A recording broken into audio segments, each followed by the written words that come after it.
First, I want you all to note my socks. And if you couldn't see it, or if that wasn't enough, this is a picture I took an hour before class, and I only wear it when the situation is fitting or it's a special occasion. Cannabis impacts all of us because it's around us every single day. I know people who make cannabis products.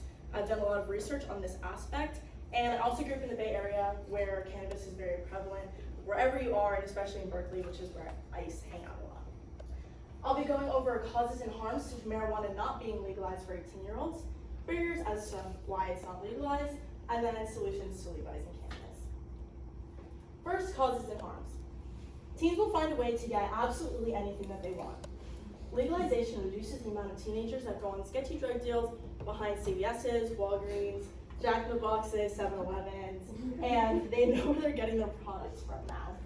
Additionally, according to the Claudia Black Center, there have been multiple accounts of lacings of cannabis with fentanyl. And if you don't know what fentanyl is, I quote from the CDC that it is 50 times more powerful than heroin and 100 more times powerful than morphine, and if inhaled, it can kill you. Next, I think it's an infringement of rights. When people turn 18, they can serve our country and die and also vote for who's in charge of our country, but they can't legally walk into a dispensary and purchase a sweet treat. Does it make sense? Next, the economy. Because citizens 18 to 20 can't legally buy from dispensaries, they go to the streets. This is taking away from legitimate businesses and potential more revenue for the state.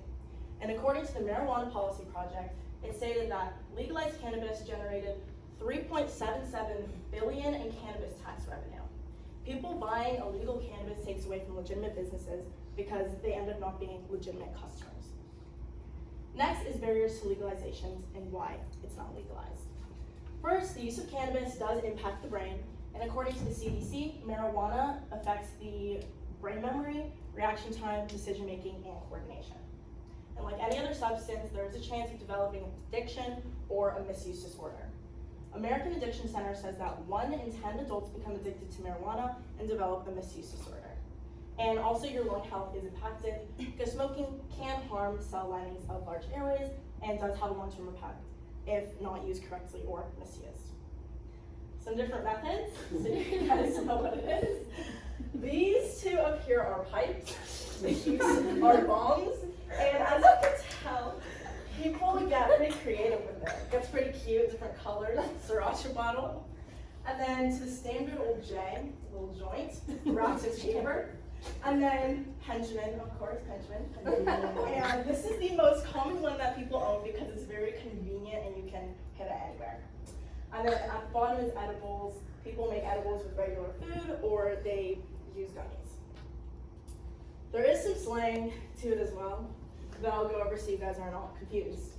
Some are ganja, tree, grass, bud, zaza. And the most common one I would say is penchant, which I just explained. And then chief is more like a verb.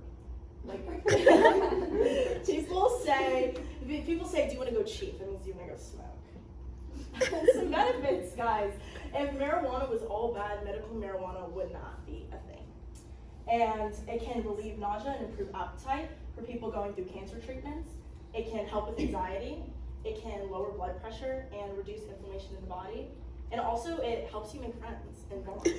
And I'm not saying that you have to smoke to make friends, but I am saying that people tend to be very relaxed and bond and talk and listen to music when they are in the sesh.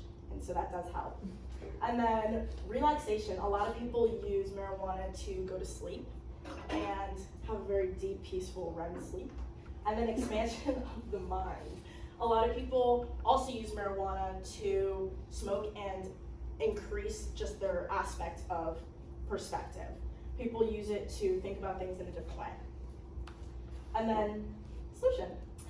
What is the solution for this? It is for cannabis to be legalized for 18-year-olds, of course.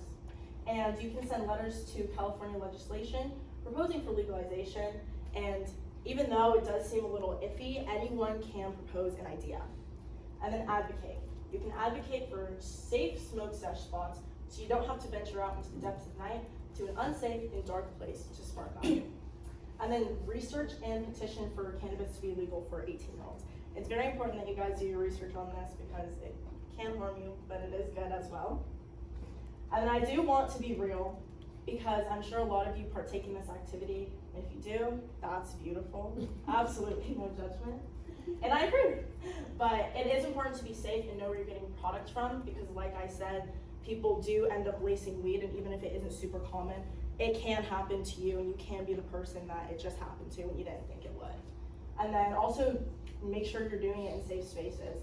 I think that, of course, because it's not legalized, people tend to go behind cars, and alleyways, and places that just are not safe for anyone. And also, never drive under the influence. A lot of accidents are caused from DUIs, and you don't want that on your record either, and you don't want to kill someone or yourself. And then the dream rotation. As you all know, Zendaya is Zendaya. Central C, controversial character, but I think, see, you know. You guys know. And then Snoop Dogg, King of Zog, of course. And then Bob Marley and SZA. I feel like that's pretty self-explanatory because wouldn't you want some tunes being sung to you while you're session? I think so. Once again, my name is Ella Walker and I just did my persuasive speech. I went over the risks and harms to cannabis not being legalized for 18-year-olds, barriers to why it's not legalized, and then solutions as well, such as sending letters to legislation and also doing your research and petitioning. I do want to say that there's an argument to be made that legalizing cause more people to use and it would enable people, but I think that it will cause more good than harm because if anything, you're just enabling safe use. People that do smoke will be able to get safe substances, and people that don't, if they decide to smoke, then they can also get safe substances and not risk their life.